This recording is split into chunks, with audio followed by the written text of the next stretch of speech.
ধন্য, সেই শপচ শ্রেষ্ঠ মহান, যেই শপচের মুখে হরিনাম রয়েছে। প্রেম সে বলো,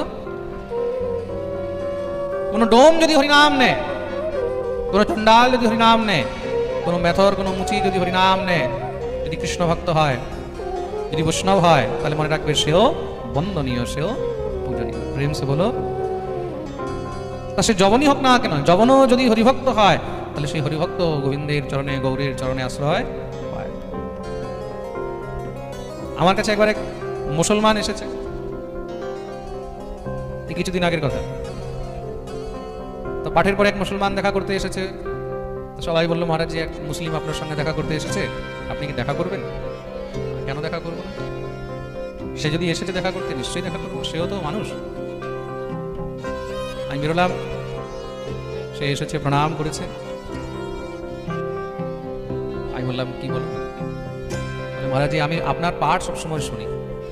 দেখো, কে বলছে? এক মুসলিম বলছে। বলে, আমি ইউটিউবে আপনার পাঠ সবসময় শুনি, এখন আপনি আমাদের গ্রামে এসেছেন, আমি রোজ দূরে বসে আপনার পাঠ শুনি। এই শিউড়ির কাছে রাজনগরে পাঠ হচ্ছিল, হয়তো এখনো সে শুনছে হবে। নামটা কি বললো আমাকে, মানে কি শেখ বললো। বললাম, তুমি যে হরিকথা শুনো কেমন লাগে? বলে, মহারাজ জি, যখন আমি এই ভাগবত শুনি, যখন হরিকথা শুনি, তখন মনে হয় সংসারের মধ্যে এর থেকে উত্তম বোধ আর কিচ্ছু নেই, মন ভরে যায়। আমি নয়, আমার পুরো পরিবার সঙ্গে শুনে। মহারাজ জি, আমি আপনাকে কিছু প্রণামী দিতে পারবো? নিশ্চয়ই দিতে পারবো। সে প্রণামী বলে, মহারাজ জি, সেটা কথা বলেন, আমি তো মুসলিম, আমি তো নামাজ পড়ি, আমি কি হরিনাম নিতে পারবো? তখন আমাকে যবন হরিদাসের কথা মনে পড়ে। মহাপ্রভু বলেছেন না, হরিদাসের মতন প্রিয় আমার আর কি হবে? হরিদাস চলে গেল বেঁচে থাকা ভার রে, দিনে রাতে নাম শোনাতো 3 লক্ষ বার, নিত্য যে 3 লক্ষ নাম গৌর হরিকে শোনাতেন। সে যবন হলেও হিন্দু থেকেও শ্রেষ্ঠ, যার মুখে হরিনাম। আমি বললাম, নিশ্চয়ই হরিনাম করতে পারো, হরিনামের জন্য কার কোনো বাধা নেই। ন দেশ নিয়মস্তস্মিন ন কাল নিয়মস্তথা। যেই কোনো পরিস্থিতিতে, যেই কোনো জায়গাতে, যেই কোনো বর্ণ, যেই কোনো জাতি, যেই কোনো ধর্মের লোক হরিনাম নিতে পারে। প্রেম সে বলো, তোমার যখন মন হবে তখনই তুমি হরিনাম বলিয়ে ভক্তবৎসল ভগবান কি।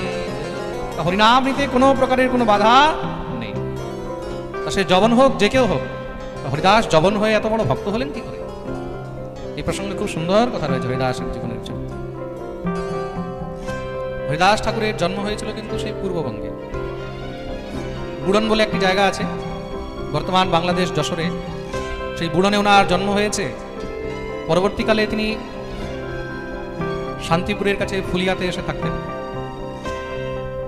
কিন্তু কৃষ্ণ ভক্তদের সঙ্গে তার ভিতরে এমন কৃষ্ণ প্রেম জাগ্রত হয়, সে নিত্য হরিনাম কীর্তন করে, উচ্চস্বরে হরিনাম কীর্তন করে বেড়ায়। যবন হয়ে কীর্তন করে, তার জন্য মহারাজ সব যবনরা গিয়ে, যবনদের যে সেখানকার অধিকারী, অধিশাসী, তার কাছে গিয়ে নালিশ করেছে। এখন সেই যে অধিশাসী মুলুকপতি, তার কাছে গিয়ে নালিশ করেছে, দেখো যবন হয়ে হরিদাস কৃষ্ণ নাম করে, হরিনাম করে। মুলুকপতি হরিদাসকে ডাকিয়েছে, তুমি যবন হয়ে কৃষ্ণ নাম করো, যবন হয়ে তুমি হিন্দুদের ঠাকুরের কোনো গান করো কেন? এগুলো বন্ধ করো। জাতি বিদ্রোহ করছো তুমি, ধর্ম বিদ্রোহ করছো, তোমাকে সাজা ভোগ করতে হবে। ভালো করে বোঝালেন, কিন্তু হরিদাসের ভিতর থেকে কৃষ্ণ প্রেম তো আর যায় না। প্রহ্লাদকে হিরণ্যকশিপু কত অত্যাচার করেছিল কিনা? হ্যাঁ, পাহাড় থেকে নিচে ফেলে দিয়েছে, হাতির পায়ের নিচে ফেলে দিয়েছে, সর্প কোঠরির মধ্যে ফেলে দিয়েছে, কাল কোঠরির মধ্যে ফেলে দিয়েছে, কিন্তু তবুও প্রহ্লাদের মুখের থেকে হরিনাম শোনাতে। হরিদাসের মুখ থেকে যখন আর হরিনাম মহারাজ সরে না, দিনরাত মুখের মধ্যে সেই হরিনাম লেগে রয়েছে। হরি শরণম হরি শরণম হরি শরণম, কৃষ্ণ কৃষ্ণ কৃষ্ণ কৃষ্ণ কৃষ্ণ কৃষ্ণ সব সময় মুখের মধ্যে লেগে রয়েছে। নগর কাজী তখন কুপিত হয়ে গিয়ে মুলুকপতিকে নালিশ করে বলছেন, মহারাজ, যদি শীঘ্রই এই দুষ্টকে সাজা না দেওয়া হয়, তাহলে আস্তে আস্তে আরো যবনদের মধ্যে বিদ্রোহ হয়ে যাবে, আস্তে আস্তে আমাদের ধর্ম শেষ হয়ে যাবে। সবাই যদি এইভাবে নির্ভয় হয়ে হরিনাম করে, তাহলে আর কে কোরআন কালমা পড়বে? মুলুকপতি হরিদাসকে ডাকালেন, ডাকিয়ে তাকে খুব করে ধমকি দিয়েছেন, বুঝিয়েছেন। হরিদাস বললেন, মহারাজ আমার প্রাণও যদি বেরিয়ে যায় মুখ থেকে নাম বেরোবে না। কাজী বললেন, মহারাজ তাহলে একে ভালো করে সাজা দেওয়া হোক। কি সাজা দেওয়া হোক?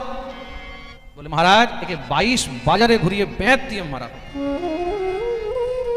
এমন মারা হোক যেন একদম বুদ্ধি ঠিকানায় চলে আসে, হোশ ঠিকানায় চলে আসে। মুলুকপতি আদেশ দিয়েছে, যাও একে 22 বাজারে নিয়ে গিয়ে ভালো করে বেত দিয়ে পেটাও।